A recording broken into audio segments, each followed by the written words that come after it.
to the Veronica Harris Show. We are here for another episode. Gregory, we just keep going, don't we?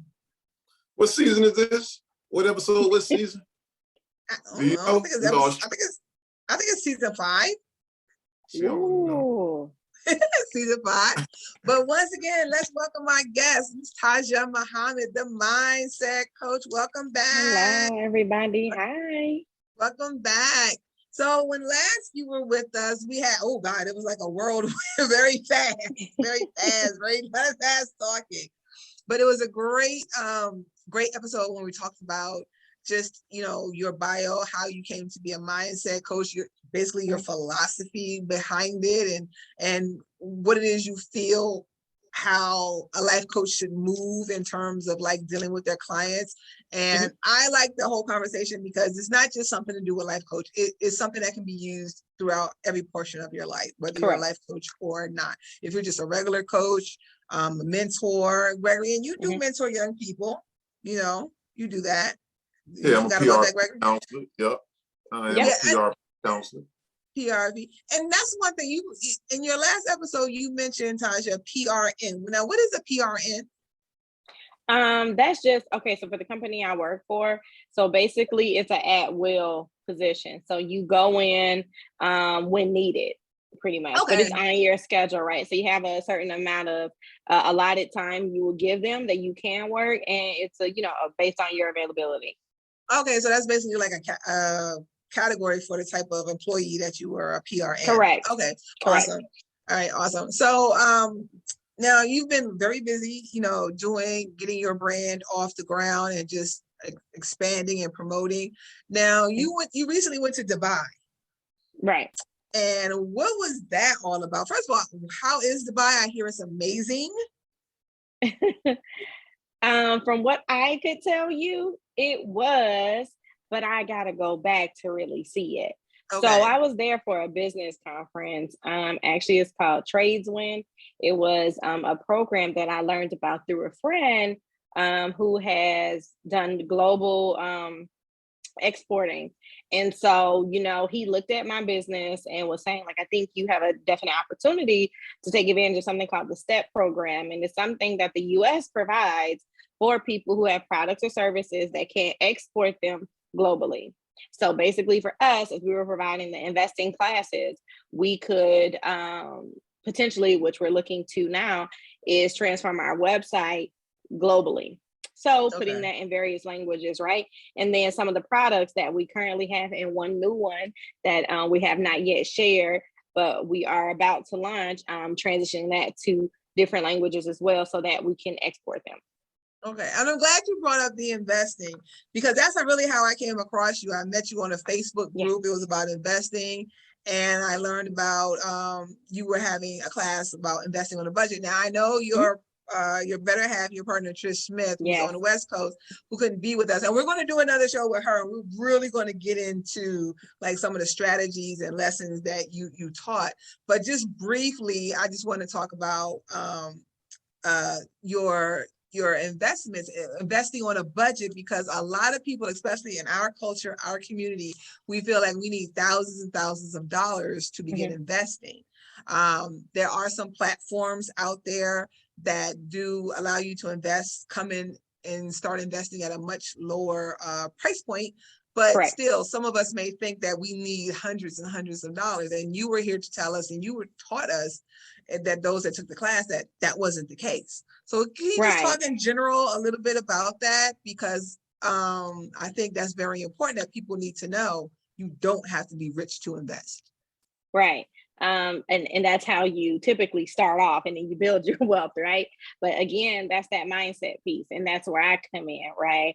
Is the fact that we have to change the way we think about even the budget piece.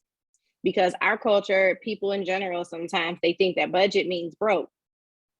Doesn't every company that you work for that we know about have a budget, right? They care about those numbers. So you got to care about your numbers in your bank account. And most people, even I was included in that until I got with my friend Trish about when you get your paycheck and you think, oh, I paid all my bills.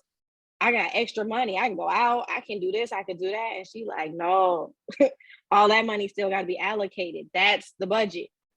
All right.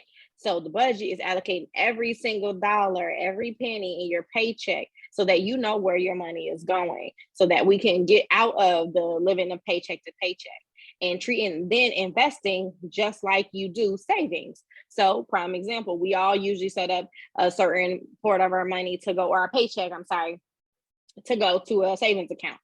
All right. But what we're going to teach you is that you need to do the same thing for an investing account. So if you're allocating $50 to your savings account every 2 weeks, every week, every month, however it is you get paid, then match it to the investing account.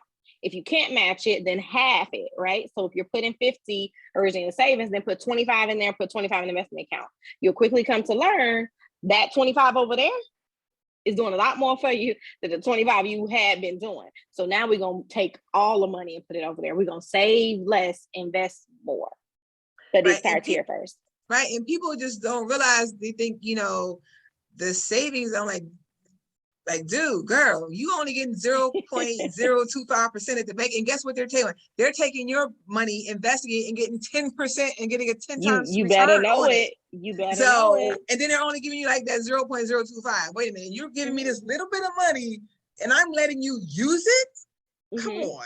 Something doesn't seem right with that. Something doesn't seem right with that. But it's only if you know, right? And that's why we want to educate our people, because we're not saying, oh, you should know this. It's time we do, right? It's time we start changing the things we listen to, the things we research, the time we spend with people, and really focus on what's going to take us to the next level, especially because we're so far behind. There's such a big gap in learning the information.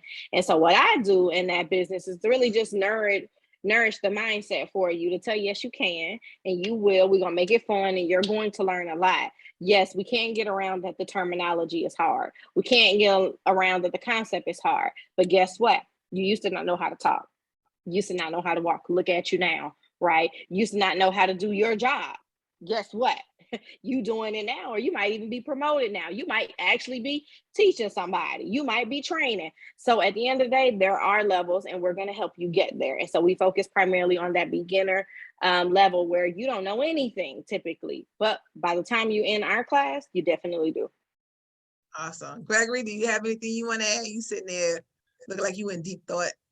Yeah, I'm pondering it, man. Like, I definitely got to change my mindset to become more of an investor. I'm so very anti-stocks, though. I really don't like stocks. Okay. The idea that, the market can get manipulated and crash, and everything I had there is gone now. Like that's so scary to me. And that's not an unusual thought to have. A lot of people may have that thought, but what you need to also understand is that there are other financial vehicles out there that would give you the advantage of being able to get better returns on your money, and a lot of the risk is mitigated. But you just have to find those vehicles. You have to find those vehicles. Yeah. And then if you're living in this world right now, in this pandemic sense, that could be halted even in a job that you thought was safe and secure. So there are a lot of ways, that you get impacted. 401k, that's all it's tied to. So, I just think, again, it's about education. And understanding what stocks are you going to pick, right? Are you looking at things that are going to be formidable long-term players, right? Like a lot of the blue chip sector. Coca-Cola is not going anywhere. Walmart's not going anywhere. Apple isn't going anywhere. There are things that you can bank on to withstand, right? But if you're looking for something quick, or like cryptocurrencies, for some of them, like a lot of people recently made money in Dogecoin, right? But maybe that's not going to be around. But some of the other ones, the ones you hear all the time, got to look into it. When you start seeing certain celebrities and different people with a lot of money start buying up things and start using it as a form of payment, we have to start thinking, why are they doing that? Right? Because usually they're privy to information that we don't know about. That's all in that little top 5% of the world who's sharing information. So a part of us has to figure, is the world going digital? Are we going to be left behind? What does that mean for dollar? If people are starting to pay for things in Bitcoin and Ethereum, right? that these are real conversations. So we have to start learning these different things. Otherwise, we'll be just playing another game, being a consumer in another world where we could have had some leverage.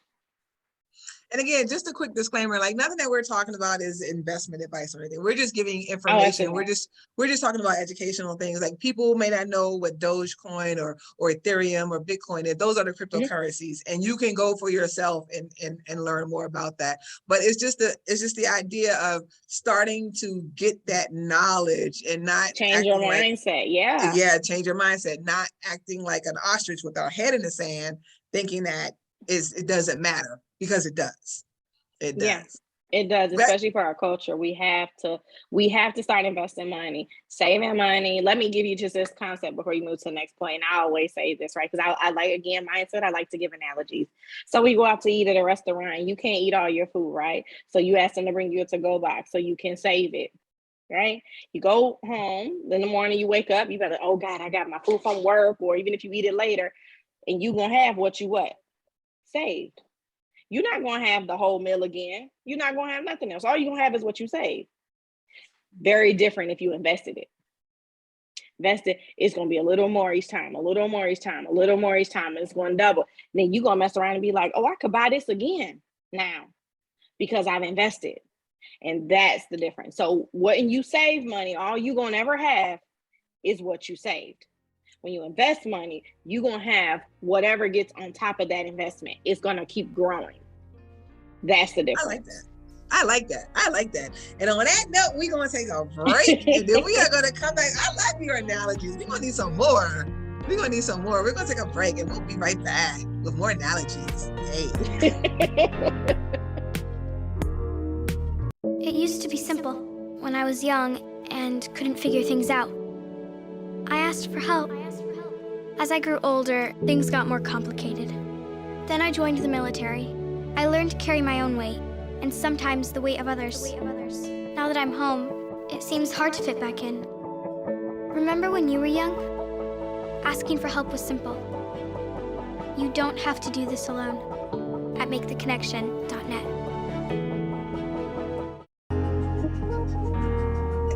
And now we're back with Ms. Tajah Muhammad, the queen of the analogies. I love your analogies. They are so good. I'm telling you, I'm going to be taking some of them and using them. Please take them. I will take them and use them. But again, getting back to the whole mindset. And, life is about dealing with people. It's about, the relationships that we have, the people that we meet, our networking and things of that nature. So, and a lot of times when dealing with people, I don't want to sound manipulative, but it's about being able to push that right button to get somebody to, do something that you may want them to do or you feel they need to do. But just when working with people, you need to know the buttons to push that will get them to go how you need them to go. So, what do you say for when you're assessing people, when you're trying to figure out, I know you have the assessment, the personality, the assessment that they take, but what else are you looking for when you are, trying to evaluate that person to see what they may need from you or how you can get them to do what they need to do? Great question. It's loaded, I'll tell you that, because I'm looking at everything. I am, again, here's Sensing superpower. So naturally, I'm very good at observing you. So through our initial consultation, and then they do, that's a free consultation, right? And then we do their initial appointment. So from those two, and typically the people who come to me, they message me first or something. So I have a general idea of how they are, but once we talk, I can keen in on how they look, the way they talk, the speed at which they talk when they're excited, when they start to talk about things that are uncomfortable, how the speed shifts, how the eyes shift, right? Their attention. So I look at everything and I note take on everything, because then I'm able to identify what areas we need to go into and then why, right? Because a lot of people like to skip the why and just tell you what they want to fix. But I got to know why. I got to know when that came about so we can go through all of those layers. So there's a lot, because see, people think in relationships that you just spend time learning someone else. When you're in a relationship, the most you get to learn about, or the person you get to learn about most, I should say, rather, is yourself. You learn how patient you are or not. You learn how compromising you are or not. You learn how selfish you are or not. And we all have these in small doses and big doses. But again, in my program, I'm going to hold you to being accountable. So this isn't going to be about what he did, she did, they said, you said. Where were you at on the role, right? Because we all play a role. We all play a role. And so that sometimes, and I get a lot of people who play the role of the back seat, but you don't realize how never standing up for yourself, never saying no, always I'm sorry, always apologizing, always being the strong friend, always being the higher road, that takes a toll. We have to deal with those things. And when did you figure out that this was going to be your role? Because what it does is it just shifts into the next situation, friendship, relationship, work environment, because they usually are all the same. That person shows up every single place. And when you want to fix it, we got to address. So I look at everything. Wow. I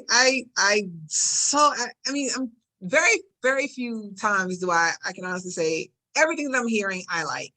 And I think, I deal with students, and a lot of times when dealing with students, and I think that we as the adults, the teachers, the administrators, I think a lot of times we enable, we coddle, and it gets to the point where the student doesn't take accountability, because I don't think they realize or they can recognize where their role is in something, especially when but what I have witnessed where administrators will quickly believe what the student said and forget the point that I've been working with you for 20 plus years. You know me, you've evaluated me, you see me, and you would think that that's what I would have to say about this student and not have a reason for it, or not have, my documentation as to why this happened.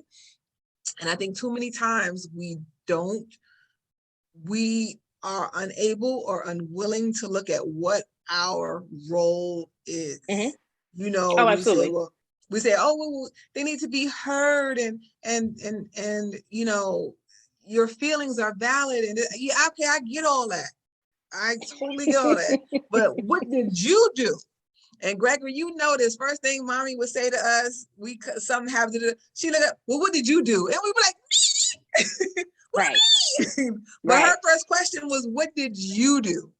Yeah. Because it didn't happen out the blue. It was like, what did you do? And so exactly. I was just like, but yeah, she was always like, well, what did you do? And it's funny, I had a student, they were talking in class, and I'm patient. Hey, stop talking, blah, blah, blah, stop talking, still talking, stop talking, still talking. So finally I put them out. I was like, go ahead, stand outside. And then, so they came back in and they apologized and everything. And they were like, well, Ms. Harris, I'm really sorry. And this is what happened. I said, okay, well, thank you for your apology. And, let's move forward. But respectfully, and the minute somebody says to me respectfully, I'm like, okay. Respectfully, I don't think you should have left us out there for, the entire class. Oh, you don't? So I didn't say anything. I said, you know what? I said, well, thank you for letting me know how you feel. And hopefully it won't happen again, so I won't have to do that. But my thing is, what made me have to put you out? I didn't put you out just because you were sitting there doing what you were supposed to. I put you out because you wouldn't stop talking. Let's address that. But right. I mean, just the inability to say, well, you know what? Maybe she wouldn't have put us out and kept us out if we would have shut our mouths. That's that accountability piece. Gregory, okay, let's go. You two, your turn. Before people start, getting on me saying, I don't let you talk. Yeah, shut me out. Go ahead. Pass the ball, Bron.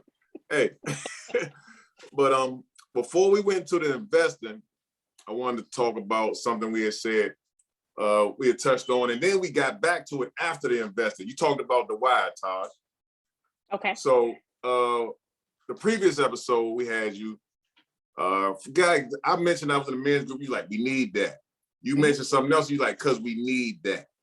What is it that you feel like we need? Veronica, you can chime in, give your as well after Taj goes. What is it that you think is the challenge for us? You said what we need, because we needed this and we needed that. What do you look at as one of our challenges? Our challenge, in my opinion, and I'm just going to say it bluntly because that's who I am, is that we need to accept the fact that it is okay to talk to people, to deal with yourself. It is okay to talk to yourself through things. It is okay for men to get counseling, a mindset coach, a damn accountability partner. It is okay for women to do it. And then it's okay to do it as a couple. You have to learn how to be with someone else. And that's in a friendship, that's in a working environment, that's in a profession, that's in a relationship. Just like Veronica, you just said, you know, whenever somebody says respectfully, right? Or no disrespect, right? We know our people, that's what they hit you with, right? My thing is you got to learn how to have that game face on. I read a great quote and I love it to this day from Nipsey Hussle. Okay. He said, learn how to control yourself when you feel disrespected. Right? Because if someone were to say that to me right now on this show, I have learned and still work on it for mental toughness on how to still have this same face when you're talking to me. Now, when I was a lot younger, no, my face would read it all. And then my voice would come, right? But that doesn't always work. And even in other relationships, other people are not going to be able to hear you. Forget understand. They're not going to be able to hear you if you're up here and aggressive, if your face looks like you're ready to rip their head off, right? You can say those exact same things in a different tone and it's accepted. So we have to learn how to tuck the emotion and talk through it. And us as a culture, we're very emotional, we're very animated a lot of times, and that gets perceived in a lot of wrong ways. Like, even if I'm talking to you, and I can be saying these great things, but if I'm doing this all day, most people are lost, right? Because they're like, why is she moving so much? Why are the hands going? That's what we do. That's how we express ourselves a lot of times. There's nothing wrong with that, but we can work on ways to communicate better, is what I'm saying, for different audiences. So what we need to find safe spaces within each other to have these conversations. So someone could tell you, hey, Veronica, you know what? I love what you said, but this is what I think you could work on to get through to your students a little better. And for her to be able to receive that. But we're such in a place where we're so emotional that if I say something, it's like, I didn't ask you for your advice. Why you think you know how to, you see what I'm saying? And so we need to be checked because it's going to help us get better, but we have to accept it first. So and the reason why we're so emotional is because we never, ever deal with anything. It just gets pushed to the back burner. So you don't talk about how you feel. You don't talk about what you're going through. People are really struggling right next to you, but because they don't have an outlet, because we deem that as not something our culture does, we keep everything inside, it becomes very problematic. That's why we are leading in high blood pressure. That's why, everything else, whether it be smoking marijuana, not finishing school, things like that, because we deal with so much stress that we're not able to process things properly. We're not able to deal with other people properly. Our relationships don't last. And that's what a lot of things, job market, divorce rate, right? Kids and just a successful family structure. Forget just the husband and wife. What about just the kids in the relationship with the parents, the siblings, right? Look at us versus any other culture. Why is that? Because we have not found that we can talk to each other. We have not created that as a safe space, and we need to do that. That's why I say we need that, and we need men to do it a lot, because on that topic alone, I could talk forever. Women want men to, be this way and be that way. And however, when did they learn that? When are they provided or accepted to be emotional and nurturing? Never. We will laugh and look at celebrities today like Chris Brown, right? And say, oh my God, he's awesome. I can't wait for my son to do that. But when he was little, he was doing ballet, right? Are you going to let your son do ballet? No, because as a culture, we've deemed that that's not for our sons. Or gymnastics. Well, how he going to get to be Chris Brown? You see what I'm saying? Those are the things that we need to talk about. We need to discuss. And I'm not saying this for everybody, but I'm just saying we need to stop with the stigmas and start looking at everybody as individual and say, hey, you know what? I think you'd be great for this. Let's sign up together. Like what you said in the last episode about you want to do for your sister. but if she is accepting, I'm all for it, right? But even that conversation, starting that with her, like, hey sis, I love you to death. I think I know something that can help you. Let's do that more instead of just talking about them at family functions. Like, your life is a mess, girl. My sister, you know what I mean? That's what we do more. Gregory, Valerie gonna have something to say to you when she sees this episode, because I know you ain't talking about me. He didn't even call out a name. Look at you. Bron, what's the challenge, Bron? I want to hear you. I want to hear your response to that same question. What's the challenge? You know, I hate to say, like, to piggyback off, I don't say I hate to, but I wish I could come up with something different. But honestly, it is what Taj is talking about. Like, I talk about that all the time in health class. We talk about the 6 components of health, and, you know, social is one of them. I'm talking about, you know, these relationships. And I said, the biggest thing that you have to know how to do is you have to be able to communicate.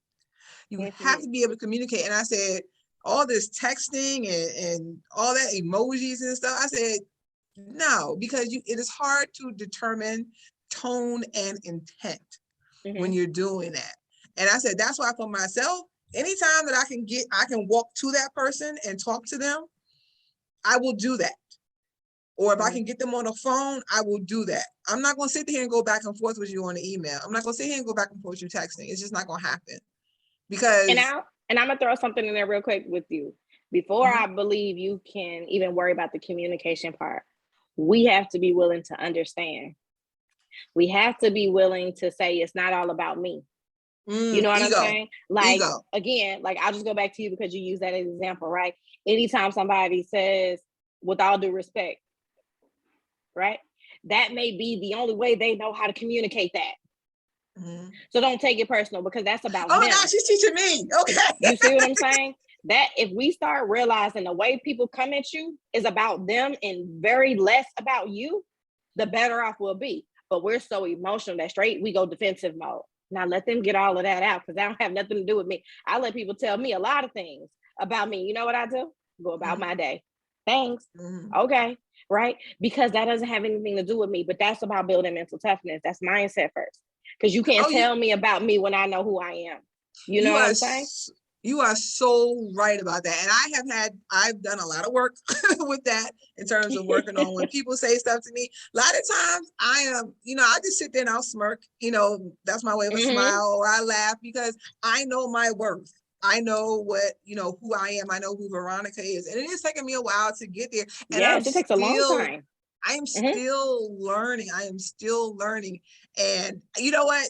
You know, our time is, believe it or not, our time is up. But girl, I feel like you done took us to church, you done took us to school. I was like, oh my gosh, she's talking about me. Oh, me. You know, I feel like I have learned so much, and I can see why, you know, you do bring that value. And oh my God, you know, the Talk to Me Tuesdays. I mean, I haven't seen a lot. I've seen some of them, but you know, it just makes me want to see more, because I've just learned so much. And this is stuff that I do teach, but you have shown me, I'm like, the ego, yes. I mean, you're just bringing so much more stuff to the forefront. And some of the stuff that you said, it's been told to me before about Veronica, how I communicate. My voice is up here, my hands, you got to work on it. Look, I am you. That's why I'm able to tell you I am you. But, you know, and you're going to grow always. That's like, look, the Achieve Her model is that's a forever journey. We're always going to be learning and growing. So what I'll leave you guys with is, I know we're running out of time, is this great book that someone recommended it to me, and I will recommend it to anybody. It's the greatest book ever. I think it'll help you a lot to grow in your coaching. It's called The Obstacle is the Way. The Obstacle is the Way. It's a great, great, great book on mindset and perspective. If you can learn how to look at things the way they truly are and shifting your mindset, everything is easier. So like, mental toughness is real. Oh, and do you know the first thing that I teach in my class, we do an icebreaker, and it's about perspective, because it's like a lot of things if we change our perspective, it makes all the difference. So that's I'm so glad. So I just so enjoyed this. Oh my God, we could like have you come back forever and ever and ever and talk about so much stuff and still. Yeah, we are going to have you back. She's trying to get free sessions, Taj. No. It's not for me. I mean, I learned, but oh my God, I do it for my viewers too. But no, seriously, it's just so much that she can. And Gregory, you know, this is what we do. We educate. Absolutely. We inform. Yeah, look, people. I love being here. The vibe is good, and I love having you on here, Gregory, too, because men have to tap in. You know, a lot of times they think my Achieve Her, the books or whatever, are just for women. But no, I'm hitting points that everybody can take. It's not gender specific, right? Mindset, obstacles, perspective, fear. These are things that everyone deals with. But of course, my brand is focused on women. I am a woman, but it's for everybody. Got it. Yep. All right. All right. Well, Gregory, I'm gonna give you the last word as we go on out of here. Well, you take the last word. You took all the other words. Not all the other words. No, but thank you, Miss Tajah Muhammad. Oh my God, right. you have been such a great guest. We are definitely going to have you back. We're going to have Trish back, and we're going to talk some more. And we're just going to continue to educate and let people know about how Absolutely. they can get better. And just thank you. I mean, this was thank you. That's all. I mean, just thank you. Thank you. All right, thank you. And I want to let me say this: after you get your mind right, come see me. You get your biceps right. There we go. Get your body right. Look, fitness coach. We gonna have the barter systems over there, Gregory. Like, I'm gonna help you with your plans. You help me tighten it up. That's what I'm talking about, right? That's what we on. That's right. You're always about networking and helping each other. All right, we really gotta go. Okay, but we're gonna go. So thank you and all. And to the next time, you know what we say. Deuces.